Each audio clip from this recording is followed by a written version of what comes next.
এর 7-8 মাস পরের ঘটনা। অফিস থেকে বাড়ি ফিরে এসে দেখছি ছোট পিসিমা এসেছে। পিসিমা মানে আমার ছোট পিসি শাশুড়ি। সেই প্রথম পিসিমাকে সামনে থেকে দেখা। বিয়েতে আসতে পারেননি তখন, শরীর খারাপ ছিল। আমি বাড়িতে ঢুকতেই আমার শাশুড়িমা বললেন, বৌমা, উনি হলেন তোমার ছোট পিসিমা। আমি প্রণাম করতেই উনি বললেন, অফিস থেকে ফিরলে বুঝি? হ্যাঁ পিসিমা। প্রতিদিন এই টাইমেই বাড়ি ফেরো? হ্যাঁ। আমি আরো কিছু বলতে যাব, আমার শাশুড়িমা বললেন, সবে তো ফিরলে, একটু রেস্ট করো, পরে গল্প করবে। আমি নিজের রুমে চলে যেতেই আমার শাশুড়িমা পিসি শাশুড়ির সাথে গল্প করতে শুরু করলেন। ততক্ষণে আমার হাজবেন্ড ফিরে গেছে।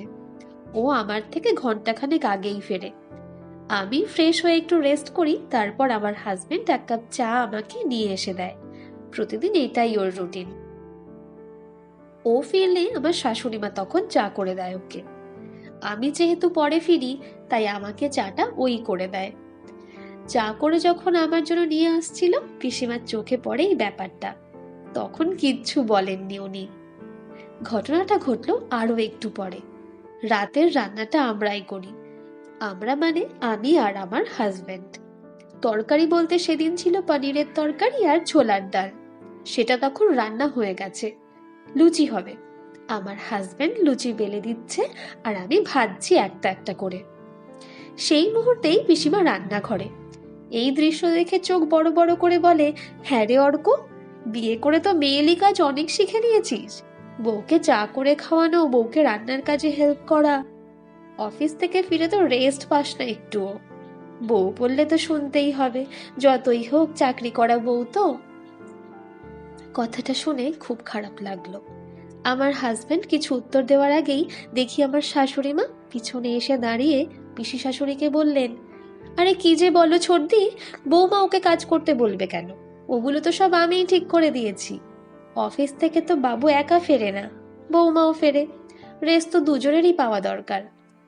সবাই যদি রেস্ট করে, খাওয়া দাওয়া তো বন্ধ থাকবে, তাই না? আর সকালের রান্নাটা আমিই করে দিই। দুজনেই অফিস যায়।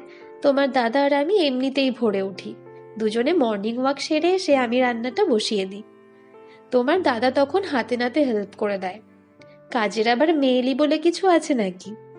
তুমি তো জানোই, আমি ছেলেকে সব কাজ শিখিয়েছি।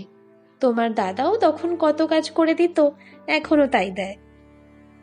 সংসারে সুখ শান্তি বজায় থাকে পরস্পর পরস্পরকে সহযোগিতা ও ভালোবাসার মাধ্যমে। দুজন যদি দুজনকে না দেখে, দুজনের ভালো মন্দ না বোঝে, তাহলে বুঝবে কে? তাই ওরা ওদের মতো কাজ করুক, আমরা এখানে দাঁড়িয়ে থেকে আর কি করব? চলো বরং বাবুর বিয়ের ছবিগুলো তোমাকে দেখাই। কথাগুলো শুনে পিসিমার মুখটা কেমন ফ্যাকাশে হয়ে গিয়েছিল। রান্নাঘর থেকে বেরিয়ে যাওয়ার সময় পিসিমার একটা কথা কানে এলো, বৌদি, এতটা লাই দিও না।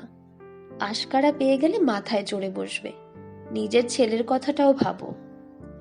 আমার শাশুড়িমা তখন হাসতে হাসতেই বেশ জোরে জোরেই বললেন, ওরা এখনকার ছেলে মেয়ে, ভালো মন্দ বিচার করার ক্ষমতা ওদের আছে। আমি আমার মতো করে চালাতে চাইলেও চলবে না। সময় বদলেছে, তাই ওদের জীবনযাত্রার সঙ্গে আমাদেরই অ্যাডজাস্ট করে নিতে হবে। আর তা না পারলেই সমস্যা বাঁধবে। নিজেদের আধুনিক হতে হবে আরো। পুরনো রীতিনীতির সঙ্গে ওদেরকে মেলালে আর চলবে না। বুঝলে ছোটদি, বৌমা কখনোই নিজের মেয়ে হয় না, আর শাশুড়িও নিজের মা হয় না। নিজেদের মধ্যে বোঝাপড়া থাকলে একটা বন্ধুত্ব হয়ে যায়। আমার ছেলেটার ভালো থাকার কথা চিন্তা করতে গেলে বৌমাকেও ভালোবাসতে হবে বেশি। আমি তো বাবুর বিয়ের পরেই বাবুকে বলে দিয়েছি, যে কাজটা নিজে করে নিতে পারবে সে কাজটা নিজেই করে নিও।